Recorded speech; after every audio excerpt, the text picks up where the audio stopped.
மத்திய கிழக்கில் போர் பதற்றம் நிலவி வரும் நிலையில் பிரதமர் மோடி தலைமையில் டெல்லியில் பாதுகாப்புக்கான மத்திய அமைச்சரவை கூட்டம் நடைபெற்றது. கூட்டத்தில் மத்திய கிழக்கில் சிக்கி தவிக்கும் இந்தியர்களை பாதுகாப்பாக மீட்பது, இந்திய எல்லைகளில் பாதுகாப்பை அதிகரிப்பது, போரால் ஏற்படக்கூடிய தாக்கம் உள்ளிட்டவை குறித்து ஆலோசனை நடத்தப்பட்டுள்ளது. இஸ்ரேல், அமெரிக்கா மற்றும் ஈரான் இடையே விடிய தாக்குதல் நடந்தது. ஜெருசலேம் மேற்கு கரை போன்ற இஸ்ரேலின் முக்கிய பகுதிகளை குறிவைத்து அலையலையாக ஈரான் ஏவுகணைகளை அனுப்பிய நிலையில் அவற்றை இஸ்ரேல் வான் பாதுகாப்பு இடைமறித்து அழித்தது. பதிலுக்கு ஈரான் தலைநகரை குறிவைத்து அமெரிக்கா புதிய தாக்குதலை நடத்தியது. ஈரான் உச்ச தலைவர் கொல்லப்பட்டதை தொடர்ந்து இஸ்ரேல் மற்றும் அமெரிக்க ராணுவ நிலைகள் மீதான தாக்குதலை ஈரான் தீவிரப்படுத்தி உள்ளது. இந்த சூழலில் ஈரான் ஆதரவு ஈராக்கிய குழுவான சரியா அவ்லியா அல்ஜாம் ஈராக்கின் எர்பில் விமான நிலையத்திற்கு அருகில் உள்ள ஒரு அமெரிக்க ராணுவ தளத்தின் மீது தாக்குதல்களை நடத்தியதாக தெரிவித்துள்ளது. ஏவுகணைகள் சீறி பாய்ந்து செல்வதை வீடியோ காட்சிகள் தெளிவுபடுத்துகின்றன. இஸ்ரேலின் மேற்கு ஜெருசலேமில் ஈரான் நடத்திய தாக்குதலில் 9 பேர் கொல்லப்பட்டதாக தகவல் வெளியாகியுள்ளது. ஜெருசலேமில் உள்ள பெய்டு ஷெமேஷ் பகுதியில் ஈரான் நடத்திய ஏவுகணை தாக்குதலில் 4 குடியிருப்பு கட்டடங்கள் இடிந்து உருக்குலைந்து போனது. இதில் 9 பேர் பலியான நிலையில் 20க்கும் மேற்பட்டோர் காயமடைந்தனர். அமெரிக்கா இஸ்ரேல் கூட்டு தாக்குதல்களில் 48 ஈரானிய தலைவர்கள் கொல்லப்பட்டதாக அமெரிக்க அதிபர் ட்ரம்ப் தெரிவித்துள்ளார். அமெரிக்க ஊடகத்திற்கு பேட்டியளித்த அவர், தாங்கள் அடைந்து வரும் வெற்றியை யாராலும் நம்ப முடியவில்லை எனவும் போர் மிக வேகமாக நகர்ந்து கொண்டிருப்பதாகவும் தெரிவித்துள்ளார். ஈரானின் 9 கடற்படை கப்பல்களை அழித்து மூழ்கடித்ததாக அமெரிக்க அதிபர் ட்ரம்ப் தெரிவித்துள்ளார். இதுகுறித்து தனது ட்ரூத் தளத்தில் அழிக்கப்பட்ட கப்பல்கள் விரைவில் கடலுக்கு அடியில் மிதக்கும் எனவும் ஒரு வித்தியாசமான தாக்குதலில் ஈரானின் கடற்படை தலைமையகத்தை பெருமளவில் அழித்ததாகவும் தெரிவித்துள்ளார். ஈரான் நாட்டின் 9 கடற்படை கப்பல்களை தாக்கி அழித்து மூழ்கடித்ததாக அமெரிக்க அதிபர் ட்ரம்ப் கூறியிருந்த நிலையில் அது தொடர்பான செயற்கைக்கோள் புகைப்படங்கள் வெளியாகியுள்ளன. அதில் ஈரானின் கொனாரக் ராணுவ தளத்திற்கும் சாபசார் கப்பல் தளத்தில் மூழ்கடிக்கப்பட்ட கப்பலுக்கும் சேதம் ஏற்பட்டுள்ளதை காட்சிகள் தெளிவுபடுத்துகின்றன. ஆப்ரஹாம் லிங்கன் கப்பல் மீது தாக்குதல் நடத்தியதாக ஈரான் கூறியதை அமெரிக்கா மறுத்துள்ளது. ஆப்ரஹாம் லிங்கன் கப்பல் மீது 4 பாலிஸ்டிக் ஏவுகணை மூலம் தாக்குதல் நடத்தியதாக ஈரான் தெரிவித்துள்ளது. ஆனால் இதை மறுத்துள்ள அமெரிக்கா, ஈரான் பொய் சொல்வதாகவும் அந்நாட்டின் ஏவுகணை கப்பலின் அருகில் கூட வரவில்லை எனவும் தெரிவித்துள்ளது. பஹ்ரைன் தலைநகர் மனாமாவில் உள்ள அமெரிக்காவின் கடற்படை தளத்தின் மீது ஈரான் தாக்குதல் நடத்தியதாக கூறப்பட்ட நிலையில் அது தொடர்பான செயற்கைக்கோள் புகைப்படங்கள் வெளியாகியுள்ளன. கடற்படை தளம் தாக்கப்படுவதற்கு முன்னும் தாக்கப்பட்ட பின்னும் உள்ள வேறுபாடுகள் செயற்கைக்கோள் புகைப்படத்தில் தெளிவாக காட்டப்பட்டுள்ளது. இது அமெரிக்க கடற்படையின் 5வது கடற்படை தலைமையகம். ஓமன் கடற்கரை அருகே ஹோர்முஸ் நீரிணை வழியாக சென்ற எண்ணெய் கப்பல் மீது ஈரான் தாக்குதல் நடத்தியது. 15 இந்தியர்கள் மற்றும் 5 ஈரானியர்கள் அடங்கிய பணியாளர் குழுவுடன் பலாவு நாட்டு கொடியுடன் சென்ற ஸ்கைலைட் எனும் கப்பல் கசாப் துறைமுகத்தில் இருந்து சுமார் 5 நாட்டிக்கல் மைல் தொலைவில் சென்று கொண்டிருந்த போது தாக்கப்பட்டதாக ஓமன் கடல்சார் பாதுகாப்பு மையம் தெரிவித்துள்ளது. ஈரானில் சிறிதும் இரக்கமின்றி பள்ளி மீது இஸ்ரேல் படைகள் நடத்திய தாக்குதலில் பலியானோர் எண்ணிக்கை 165ஆக உயர்ந்துள்ளது. மேலும் இதுவரை 96 பேர் காயமடைந்ததாக சொல்லப்படுகிறது. இன்னும் பலர் இடிபாடுகளில் சிக்கியிருக்கலாம் என அஞ்சப்படும் நிலையில் தீயணைப்பு துறையுடன் பொதுமக்களும் இணைந்து மீட்பு பணியில் ஈடுபட்டு வருகின்றனர். போர் விதிமுறைகளை மீறி மருத்துவமனை மீது இஸ்ரேல் அமெரிக்க ராணுவம் வான்வழி தாக்குதல் நடத்தியதாக ஈரான் அரசு குற்றம் சாட்டியுள்ளது. தெற்கு தெஹ்ரானில் உள்ள காந்தி மருத்துவமனை மீது ட்ரோன்கள் மூலம் தாக்குதல் நடத்தியதாக வீடியோ ஆதாரங்களையும் வெளியிட்டது. உடனடியாக நோயாளிகள் அனைவரும் அங்கிருந்து வெளியேற்றப்பட்டதாக சொல்லப்படுகிறது. ஈரான் உச்ச தலைவர் கமேனியின் மரணத்தை தொடர்ந்து இடைக்கால தலைவராக அயதுல்லா அராஃபியை நியமித்து அதிகாரப்பூர்வ அறிவிப்பு வெளியானது. 2வது நாளாக தொடர்ந்து தாக்குதல் நடைபெற்ற நிலையில் ஈரான் இடைக்கால உச்ச தலைவராக மூத்த மதகுருவான அயதுல்லா அராஃபி நியமிக்கப்பட்டுள்ளார். கமேனி கொல்லப்பட்டதை அடுத்து அமெரிக்காவையும் இஸ்ரேலையும் பழி தீர்க்காமல் ஓயப்போவதில்லை என சூளுரைத்துள்ள ஈரான் அவர்கள் ஆரம்பித்ததை தாங்கள் முடித்து வைப்போம் என திட்டவட்டமாக தெரிவித்துள்ளது. கமேனியின் தியாகம் ஈரானை அதன் ஒளிமயமான பாதையில் இன்னும் உறுதியாக நிலைநிறுத்தும் என்று அந்நாட்டின் இஸ்லாமிய புரட்சிகர காவல் படை தெரிவித்துள்ளது. ஈரான் மீது அமெரிக்கா வெறித்தனமான தாக்குதல் நடத்தி வரும் நிலையில் திடீரென ஈரானின் புதிய தலைமை தன்னுடன் பேச்சுவார்த்தை நடத்த விரும்புவதாக அதிபர் ட்ரம்ப் தெரிவித்துள்ளார். செய்தியாளர்களிடம் பேசிய அவர் ஈரான் புதிய தலைமை என பொதுவாக குறிப்பிட்டு பேச்சுவார்த்தைக்கு அழைத்ததாகவும் தாமும் சம்மதம் தெரிவித்ததாக கூறினார். ஐக்கிய அரபு அமீரகத்தின் மீது ஈரான் நடத்தி வரும் தொடர் தாக்குதலில் பல்வேறு நாடுகளைச் சேர்ந்த 58 தொழிலாளர்கள் காயமடைந்ததாக அறிவிக்கப்பட்டுள்ளது. இது தொடர்பாக வெளியிடப்பட்டுள்ள அறிக்கையில் பாகிஸ்தான், நேபாளம், வங்கதேசம் நாடுகளைச் சேர்ந்த தலா ஒருவர் உயிரிழந்ததாகவும் இந்தியா உட்பட பல்வேறு நாடுகளைச் சேர்ந்த 58 பேர் காயமடைந்ததாகவும் கூறப்பட்டுள்ளது. அண்டை நாடுகளுடன் போர் இல்லை என்பதை ஈரான் புரிந்து கொள்ள வேண்டும் என ஐக்கிய அரபு அமீரக அதிபர் முகமது பின் சயீத் அல் நஹ்யான் கூறியுள்ளார். சில அமீரகங்களில் ஈரான் ஏவுகணை தாக்குதல் நடத்தியதற்கு கடும் கண்டனம் தெரிவித்த அவர் ஈரான் கொஞ்சம் புத்திசாலித்தனமாக நடந்து கொள்ள வேண்டும் என்று தெரிவித்தார்.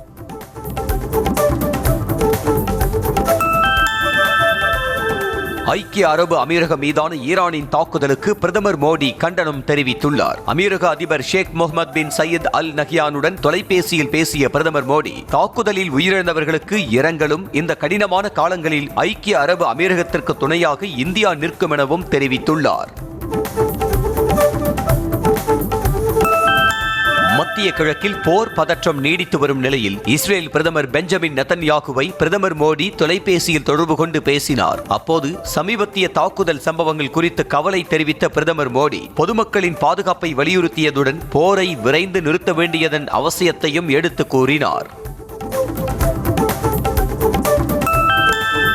ஈரான் தாக்குதலில் காயமடைந்த இந்தியர்களுக்கு தேவையான உதவிகளை செய்து வருவதாக ஐக்கிய அரபு அமீரகத்தில் உள்ள இந்திய தூதரகம் தெரிவித்துள்ளது. இதுகுறித்த எக்ஸ் பதிவில் தாக்குதலில் இந்தியர்களுக்கு ஏற்பட்ட காயம் குறித்து தூதரகம் அறிந்துள்ளதாகவும் மருத்துவமனை அதிகாரிகளுடன் தொடர்பில் உள்ளதாகவும் யாருக்கும் ஆபத்து இல்லை எனவும் தெரிவித்துள்ளது.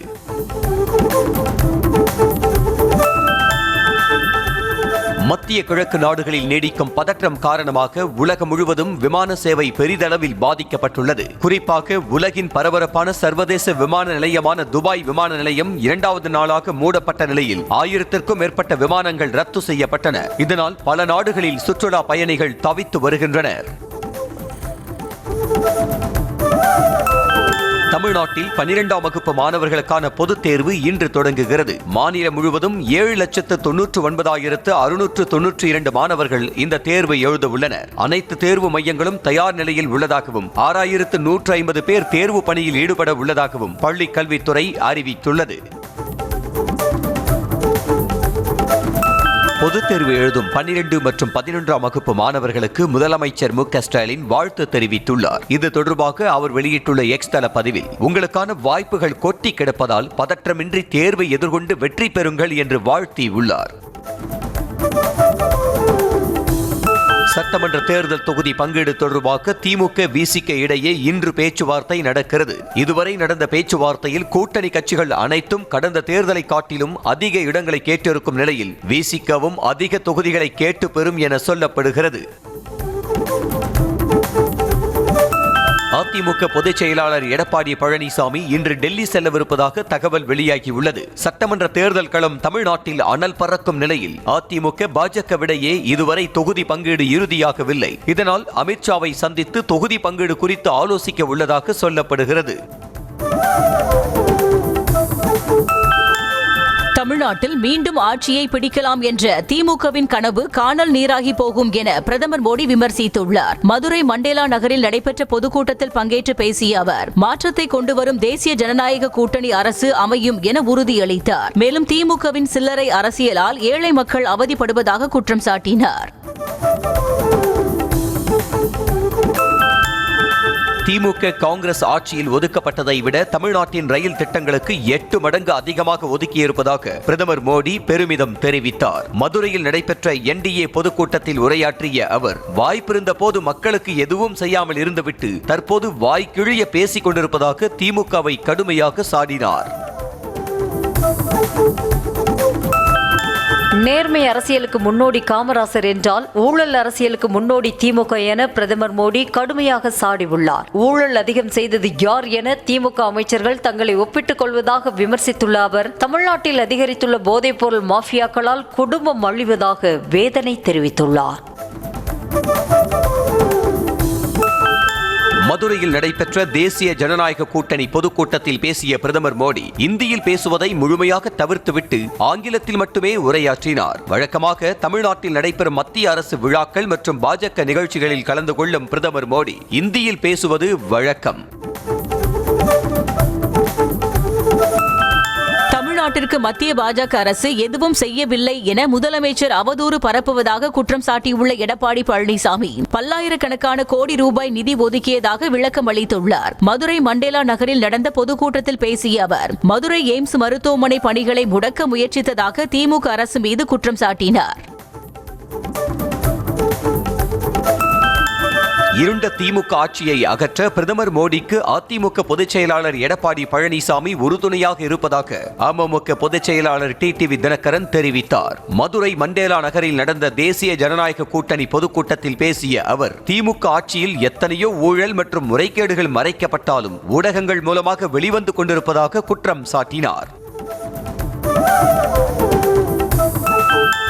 தர்மத்திற்கும் அதர்மத்திற்குமான தேர்தல் என்றும் இதில் தர்மம் வெல்ல வேண்டும் என்பதற்காக ஒருங்கிணைக்கப்பட்டுள்ள கூட்டணிதான் தேசிய ஜனநாயக கூட்டணி என தமிழக பாஜக தலைவர் நயினார் நாகேந்திரன் தெரிவித்தார். மதுரையில் பிரதமர் மோடி தலைமையில் நடைபெற்ற என்டிஏ பொதுக்கூட்டத்தில் பேசிய அவர், தமிழ்நாட்டில் உள்ள திமுக ஆட்சியை அகற்ற என்டிஏ கூட்டணியில் இணைந்துள்ளவர்கள் ஒன்றுபட்டு பாடுபடுவோம் என்றார். சமூக நீதி என்றால் உண்மையிலேயே பிரதமர் மோடிதான் என்று பாமக தலைவர் அன்புமணி பாராட்டு தெரிவித்துள்ளார். மதுரையில் நடைபெற்ற பொதுக்கூட்டத்தில் பங்கேற்று பேசிய அவர், திமுகவுக்கும் சமூக நீதிக்கும் எல்லளவு கூட தொடர்பு கிடையாது என சாடினார். ஜெயலலிதா மட்டுமில்லை என்றால் 69% இடஒதுக்கீடு கிடையாது என்றார். மதுரையில் இபிஎஸ் மற்றும் டிடிவி தினகரன் தங்கியிருந்த தனியார் விடுதியில் அதிமுக மற்றும் அமமுகவினரிடையே மோதல் ஏற்பட்டு மண்டை உடைபட்ட சம்பவம் அதிர்ச்சியை ஏற்படுத்தியுள்ளது. அதிமுக முன்னாள் அமைச்சர் ராஜேந்திர பாலாஜியின் வாகனம் புறப்படுவதற்கு விடுதி வாசலில் வந்தபோது அமமுக தொண்டரின் வாகனம் இடையில் நின்றது. பலமுறை ஒலி எழுப்பியும் வாகனத்தை எடுக்காததால் கைகலப்பாக மாறியது. வரும் 4ஆம் தேதி அதிமுக மாவட்ட செயலாளர்கள் ஆலோசனைக் கூட்டம் நடைபெறும் என அறிவிக்கப்பட்டுள்ளது. அதிமுக பொதுச் செயலாளர் எடப்பாடி பழனிசாமி தலைமையில் நடைபெறும் ஆலோசனைக் கூட்டத்தில் சட்டமன்ற தேர்தல் பணிகள் உள்ளிட்ட பல்வேறு விஷயங்கள் குறித்து ஆலோசிக்க வாய்ப்புள்ளது.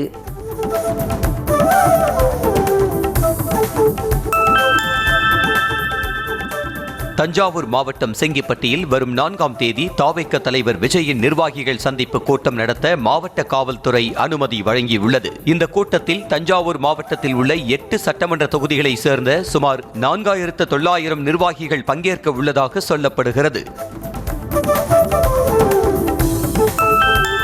தனது ரத்தத்தை சிந்தியாவது தாவேக தலைவர் விஜயை ஆட்சியில் அமர வைக்கும் வரை ஓயப்போவதில்லை என அக்கட்சியின் நிர்வாக குழு தலைமை ஒருங்கிணைப்பாளர் செங்கோட்டையன் சூளுரைத்தார். ஈரோடு மாவட்டம் கோபிச்செட்டிப்பாளையத்தில் நடைபெற்ற தாவேக செயல் வீரர்கள் கூட்டத்தில் பேசிய அவர், சட்டமன்ற தேர்தல் தேதி அறிவித்த பிறகு மற்ற கட்சியில் சீட்டு கிடைக்காதவர்கள் தாவேகவிற்கு வருவார்கள் என்றார். பாஜகவின் குழியில் அதிமுக பொதுச் செயலாளர் எடப்பாடி பழனிசாமி சிக்கிக் கொண்டதாக மனிதநேய மக்கள் கட்சியின் தலைவர் ஜவாஹிருல்லா குற்றம் சாட்டினார். சென்னை எழும்பூரில் மதிமுக சார்பில் நடைபெற்ற இஃப்தார் நோன்பு திறக்கும் நிகழ்ச்சியில் பங்கேற்று பேசிய அவர், எம்ஜிஆர் ஜெயலலிதாவின் கொள்கைகளுக்கு முற்றிலும் எதிரான இடத்திற்கு எடப்பாடி பழனிசாமி சென்றுவிட்டதாக கூறினார். மத்திய அரசு தமிழகத்திற்கு எதுவும் கொடுக்கவில்லை என முதலமைச்சர் மு.க.ஸ்டாலின் தெரிவித்து வரும் குற்றச்சாட்டுக்கு மதுரையில் நடைபெற்ற என்டிஏ பொதுக்கூட்டத்தில் பிரதமர் மோடி பட்டியலிட்டு பதிலடி கொடுத்திருப்பதாக பாஜக மூத்த தலைவர் தமிழிசை சவுந்தரராஜன் தெரிவித்தார். சென்னை விமான நிலையத்தில் செய்தியாளர்களுக்கு பேட்டியளித்த அவர் இவ்வாறு கூறினார்.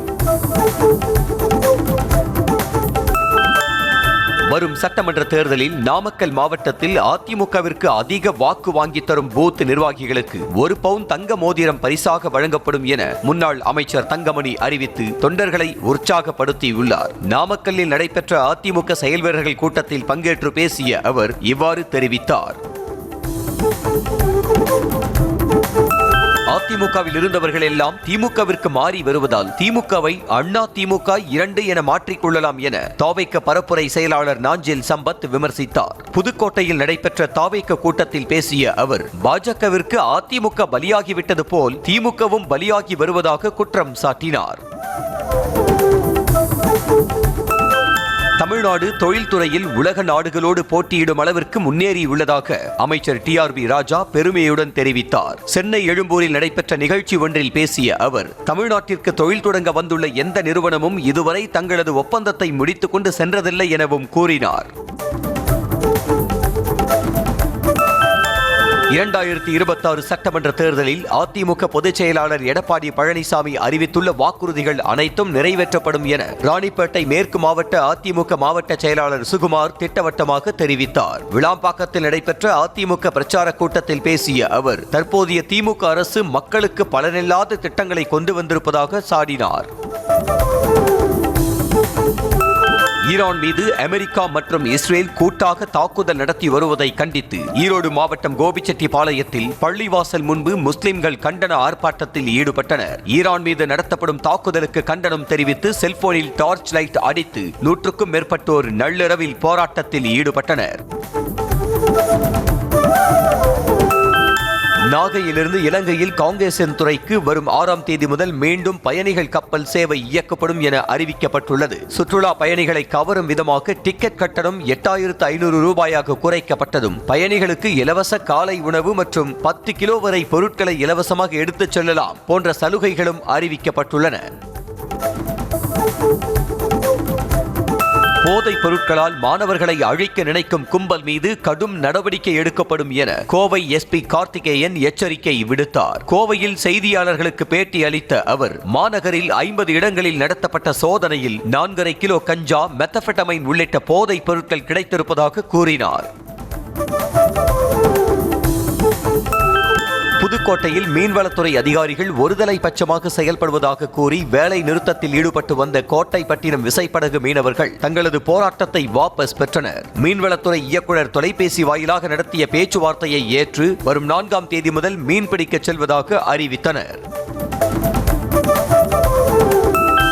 சேலம் மாவட்டம் ஆத்தூர் அருகே மது அருந்த பணம் தராத ஆத்திரத்தில் பெண் தூக்கிட்டு தற்கொலை செய்து கொண்டதாக சொல்லப்படும் சம்பவம் சோகத்தை ஏற்படுத்தியுள்ளது. தந்தையின் மரணத்திற்காக தாய் வீட்டுக்கு சென்ற தேவி தனது சகோதரிகளிடம் மது அருந்த பணம் கேட்டு வாக்குவாதம் செய்ததாக சொல்லப்படுகிறது. ஆனால் அவர்கள் தர மறுத்ததால் விபரீத முடிவு எடுத்தார்.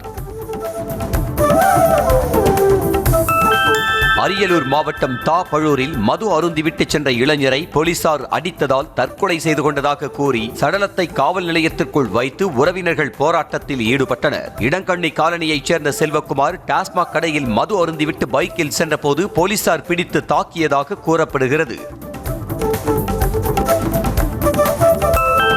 நெல்லை மாவட்டம் பாபநாசம் அருகே இருசக்கர வாகனத்தில் சென்ற பழங்குடியின பெண்ணை பின்தொடர்ந்து சென்று பாலியல் தொல்லை கொடுத்த இருவரை போலீசார் கைது செய்தனர். கணவரை பிரிந்து தனியாக வாழ்ந்து வரும் பெண் வீடு திரும்பிக் கொண்டிருந்த போது அதே பகுதியைச் சேர்ந்த தினேஷ், சுபின் ஆகியோர் பின்தொடர்ந்து சென்று பாலியல் தொல்லை கொடுத்ததோடு கீழே தள்ளி தாக்கினர்.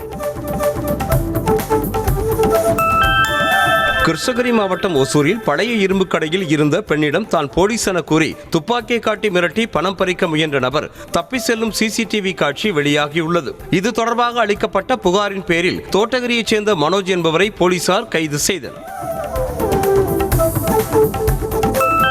ஈரோடு ரங்கம்பாளையம் பகுதியில் அடுத்தடுத்து 3 வீடுகளின் பூட்டை உடைத்து சுமார் 12 சவரன் தங்க நகைகளை கொள்ளையடித்து சென்ற கர்நாடக மாநிலத்தைச் சேர்ந்த 3 பேர் மீண்டும் வீடுகளில் கொள்ளையடிக்க ரயிலில் வந்தபோது பிடிபட்டனர். விசாரணையில் கர்நாடக மாநிலத்தைச் சேர்ந்த 3 பேரும் பல்வேறு இடங்களில் உள்ள வீடுகளில் நகைகளை கொள்ளையடித்துக் கொண்டு ரயிலில் தப்பி சென்று வந்தது தெரிய வந்தது.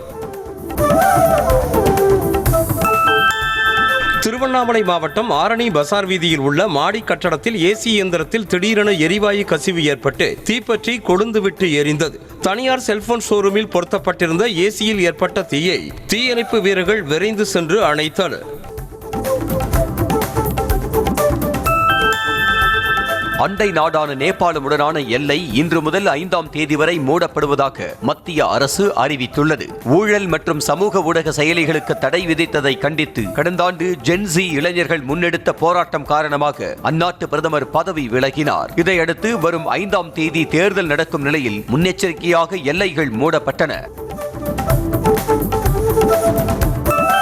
கனடா பிரதமர் மார்க் கார்னி தனது மனைவி டயானா ஃபாக்ஸ் கார்னியுடன் நேற்று இரவு டெல்லி வந்தடைந்தார். விமான நிலையத்தில் கலைஞர்களின் நடன நிகழ்ச்சிகளுடன் அவருக்கு உற்சாக வரவேற்பு அளிக்கப்பட்டது. இன்று பிரதமர் மோடியை சந்தித்து முக்கிய விவகாரங்கள் குறித்து விவாதிக்க உள்ளார்.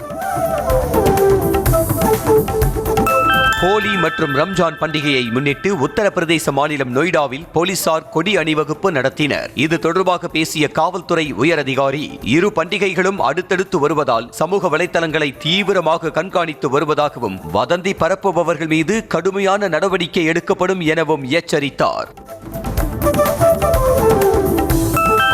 ஈரான் உச்ச தலைவர் அயதுல்லா அலி கமேனி கொலையை கண்டித்து ஜம்மு காஷ்மீரில் ஷியா முஸ்லிம்கள் போராட்டம் நடத்தினர். ஆண்கள், பெண்கள், குழந்தைகள் என ஏராளமானோர் திரண்டு கைகளில் கமேனியின் புகைப்படத்தையும் மெழுகுவர்த்தியையும் ஏந்தி ஈரானுக்கு ஆதரவாக முழக்கம் எழுப்பியபடி ஊர்வலமாக சென்றனர்.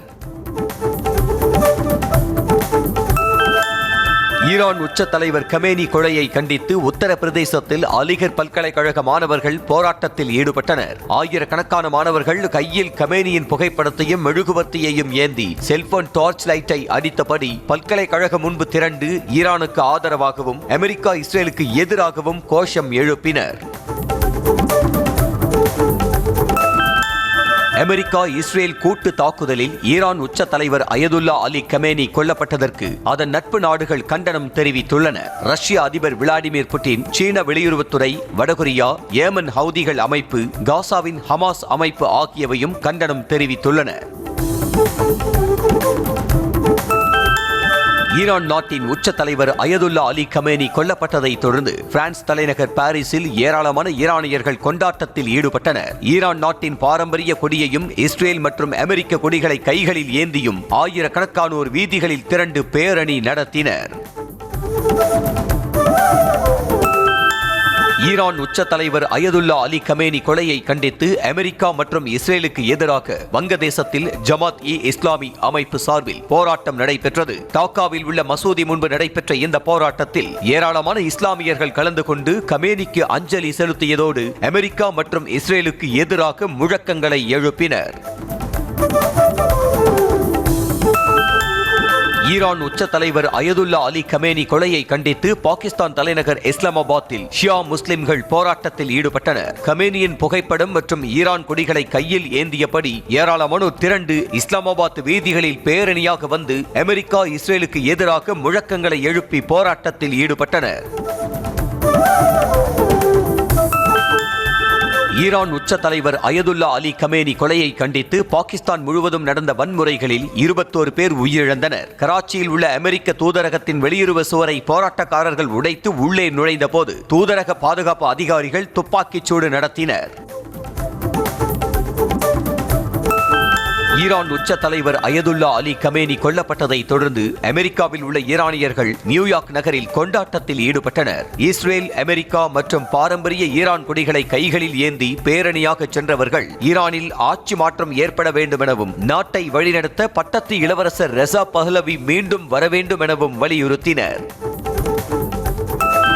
அமெரிக்க பாரில் மர்ம நபர் நடத்திய துப்பாக்கிச் சூட்டில் 3 பேர் கொல்லப்பட்ட நிலையில் 14 பேர் படுகாயமடைந்தனர். டெக்சாஸ் மாகாணம் ஆஸ்டினில் உள்ள பாரில் மர்ம நபர் திடீரென கூட்டத்தினரை நோக்கி துப்பாக்கியால் சுட்டுவிட்டு தப்பிச் சென்றார். வேறொரு இடத்தில் துப்பாக்கிச்சூடு நடத்திய போது போலீசாரால் சுட்டுக் கொல்லப்பட்டார்.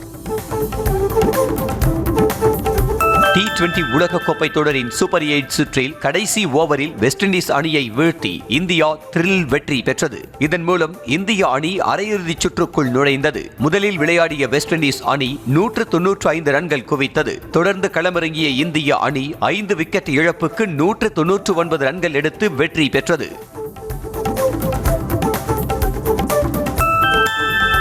T20 உலகக்கோப்பை கிரிக்கெட் தொடரின் சூப்பர் 8 சுற்றில் மேற்கிந்திய தீவுகள் அணிக்கு எதிரான போட்டியில் இந்திய அணி புதிய சாதனையை படைத்துள்ளது. அதாவது T20 உலகக்கோப்பையில் இந்திய அணியின் சேசிங் செய்த அதிகபட்ச டார்கெட் இதுவரை 173 ரன்களாக இருந்தது. ஆனால் இந்த போட்டியில் 195 ரன்களை சேஸ் செய்து சாதனை படைத்துள்ளது. T20 உலகக்கோப்பையில் வெஸ்ட் இண்டீஸ் அணிக்கு எதிரான போட்டியில் இந்தியாவின் வெற்றிக்கு வித்திட்ட சஞ்சு சாம்சன் சதத்தை தவறவிட்டதால் ரசிகர்கள் ஏமாற்றமடைந்தனர். நீண்ட நாட்களுக்கு பிறகு தரமான கம்பேக் கொடுத்த சாம்சன் அதிரடியாக விளையாடி 50 பந்துகளில் 97 ரன்கள் அடித்து இந்தியாவை அரையிறுதிக்கு தகுதி பெறச் செய்தார்.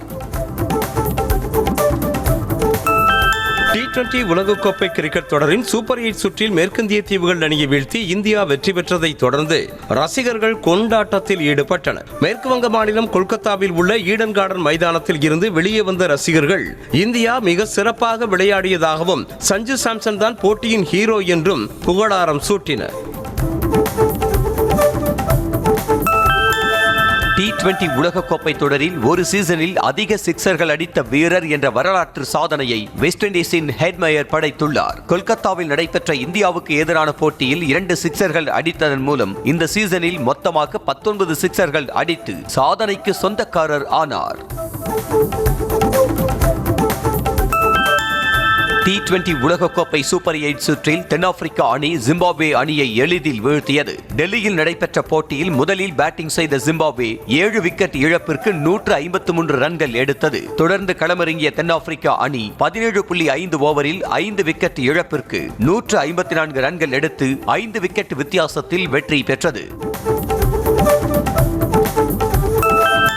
T20 உலகக்கோப்பை தொடரில் இருந்து பாகிஸ்தான் அணி வெளியேறியதால் 2 அரையிறுதிப் போட்டிகள் மற்றும் இறுதிப் போட்டி இந்தியாவில் நடைபெறுவது உறுதியாகியுள்ளது. இலங்கை அணிக்கு எதிரான போட்டியில் பாகிஸ்தான் அணி போராடி 5 ரன்கள் வித்தியாசத்தில் வெற்றி பெற்றது. ஆனால் ரன் ரேட் அடிப்படையில் பாகிஸ்தானின் அரையிறுதி வாய்ப்பு பறிபோனது. மூன்றாவது மற்றும் கடைசி ஒருநாள் போட்டியிலும் ஆஸ்திரேலிய மகளிர் அணி வெற்றி பெற்று இந்திய மகளிர் அணியை ஒயிட் வாஷ் செய்துள்ளது. முதலில் களமிறங்கிய ஆஸ்திரேலியா 7 விக்கெட் இழப்பிற்கு 409 ரன்கள் குவித்தது. தொடர்ந்து களமிறங்கிய இந்திய அணி 45.1 ஓவரில் 224 ரன்களில் சுருண்டு 185 ரன்கள் வித்தியாசத்தில் படு தோல்வியடைந்தது. இந்த ஆண்டு IPL சீசனுக்கான புதிய ஜெர்சியை சென்னை சூப்பர் கிங்ஸ் அணி வெளியிட்டுள்ளது. இது குறித்து சென்னை சூப்பர் கிங்ஸ் அணி வெளியிட்டுள்ள வீடியோ ரசிகர்களை வெகுவாக கவர்ந்துள்ளது. ஜெர்சியின் நிறத்தை மாற்றாத அணி நிர்வாகம் டிசைனை மட்டும் மாற்றியது. கடந்த சீசன்களில் ஜெர்சி தோள்பட்டையில் இருந்த காமோஃப்ளாஜ் டிசைன் இந்த முறை 2 பக்கவாட்டில் கொடுக்கப்பட்டுள்ளது. பாகிஸ்தான் கிரிக்கெட் அணியின் நட்சத்திர வீரரும் அதிரடி ஆட்டக்காரருமான Babar Azam ICC T20 cricket போட்டிகளில் இருந்து விரைவில் ஓய்வு பெற உள்ளதாக தகவல் வெளியாகியுள்ளது. நடப்பு T20 உலகக்கோப்பை தொடரில் அரையிறுதி வாய்ப்பை தவறவிட்ட பாகிஸ்தான் அணி தொடரில் இருந்து வெளியேறியது. ஐக்கிய அரபு அமீரகம், பஹ்ரைன், ரியாத் உள்ளிட்ட மத்திய கிழக்கு நாடுகளில் ஈரான் தாக்குதல் நடத்தி வரும் நிலையில் இங்கிலாந்து கிரிக்கெட் அணியின் அதிரடி ஆட்டக்காரர் ஜானி பெர்ஸ்டோ அபுதாபியில் இருந்து இங்கிலாந்து திரும்ப முடியாமல் சிரமப்பட்டு வருவதாக தகவல் வெளியாகியுள்ளது. பன்னாட்டு விமான நிலையங்களின் மீதான தாக்குதலை தொடர்ந்து விமான நிலையங்கள் காலவரையின்றி மூடப்பட்டன. தாய் தந்தையரின் மனமுறிவு முடிவுக்கு மத்தியில் தந்தை விஜயின் இன்ஸ்டாகிராம் பக்கத்தை அவரது மகன் ஜேசன் சஞ்சய் அன்ஃபாலோ செய்துவிட்டதாக தகவல் உலா வருகின்றது. திரைத்துறையில் இயக்குநராக கால் பதித்திருக்கும் ஜேசன் சஞ்சய் திரைப்படத்தின் ப்ரமோஷனுக்காக மட்டும் பதிவுகளை வெளியிட்டு வருவது குறிப்பிடத்தக்கது. மத்திய கிழக்கு நாடுகளில் நிகழும் போர் பதற்றத்துக்கு மத்தியில் துபாய் பன்னாட்டு விமான நிலையம் மூடப்பட்டுள்ளதால் துபாயில் இருந்து சென்னை வரை இருந்த அஜித்தின் பயண திட்டம் ஒத்திவைக்கப்பட்டுள்ளதாக அவரது மேலாளர் சுரேஷ் சந்திரா கூறினார். துபாயில் உள்ள நடிகர் அஜித் பாதுகாப்பாக உள்ளதாகவும் சுரேஷ் சந்திரா தெரிவித்தார். தமிழ்நாட்டில் தமிழர் எடுத்த திரைப்படத்தை திரையரங்குகளில் வெளியிட முடியவில்லை என்பது அவமானமாக உள்ளது என நடிகர் ஆரி வேதனை தெரிவித்திருக்கிறார். பழனியில் செய்தியாளர்களுக்கு பேட்டியளித்த அவர் அதிக விளம்பரங்கள் கொடுக்கும் திரைப்படத்திற்கு திரையரங்குகளில் முன்னுரிமை கொடுப்பதாக கூறினார். சிவகங்கை மாவட்டம் காரைக்குடி அருகே அமராவதி புதூரில் மாவிழியம்மன் கோயிலில் மாசி மாத படையல் விழா வெகு விமரிசையாக நடைபெற்றது. பிறந்தவிட்ட பெண்களுக்கு பெருமை சேர்க்கும் மாசி படையல் விழாவில் 21 கிடாக்கள், கோழி உள்ளிட்டவைகள் பலியிட்டு அசைவ விருந்து அம்மனுக்கு படையலிட்டு பக்தர்களுக்கு பரிமாறப்பட்டது. புதுக்கோட்டை திருவப்பூர் முத்துமாரியம்மன் கோயில் மாசி மாத தேர் திருவிழா கொடியேற்றத்துடன் தொடங்கியது. முன்னதாக அம்மனுக்கு சிறப்பு அபிஷேக ஆராதனை செய்யப்பட்டு பின்னர் சிங்கம் படம் பொறிக்கப்பட்ட கொடிமரத்தில் ஏற்றப்பட்டது. இந்நிகழ்ச்சியில் திரளான பக்தர்கள் கலந்து கொண்டு அம்மன் அருளை பெற்றனர். திருச்சி மாவட்டம் திருவெரும்பூர் அருகே உள்ள ராஜராஜேஸ்வரி அம்மன் கோயிலில் 28ஆம் ஆண்டு பால்குட திருவிழா வெகு விமரிசையாக நடைபெற்றது. முன்னதாக குழந்தை வரம் வேண்டி பலனடைந்த பக்தர்கள் குழந்தைகளை தொட்டிலில் சுமந்து வந்து அம்மன் பாதத்தில் வைத்து ஆசி பெற்றனர். தொடர்ந்து பால்குடம் சுமந்து சென்று நேர்த்தி கடன் செலுத்தினர். மயிலாடுதுறை மாவட்டம் சீர்காழி அருகே வேட்டங்குடியில் உள்ள கன்னிகா பரமேஸ்வரி அம்மன் கோயிலில் மாசி மகத்தை முன்னிட்டு பக்தர்கள் பால்குடம் சுமந்து வந்து நேர்த்தி கடன் செலுத்தினர். பக்தர்கள் கொண்டு வந்த பாலை வைத்து அம்மனுக்கு சிறப்பு அபிஷேகம் மற்றும் ஆராதனை நடைபெற்றது. இதில் திரளான பக்தர்கள் கலந்து கொண்டு வழிபட்டனர். ஹானர் நிறுவனம் அறிமுகப்படுத்திய ரோபோட் போன் பலரின் கவனத்தை ஈர்த்துள்ளது. இதில் AI தொழில்நுட்பத்துடன் பொருத்தப்பட்டுள்ள கேமரா ஒரு குட்டி ரோபோவை போல் செயல்படும். அதாவது இந்த கேமரா தானாகவே வெளியே வந்து நம்மை பார்த்து முகபாவனைகளை வைத்து நம்முடன் உரையாட முயற்சிக்கும் என சொல்லப்படுகிறது.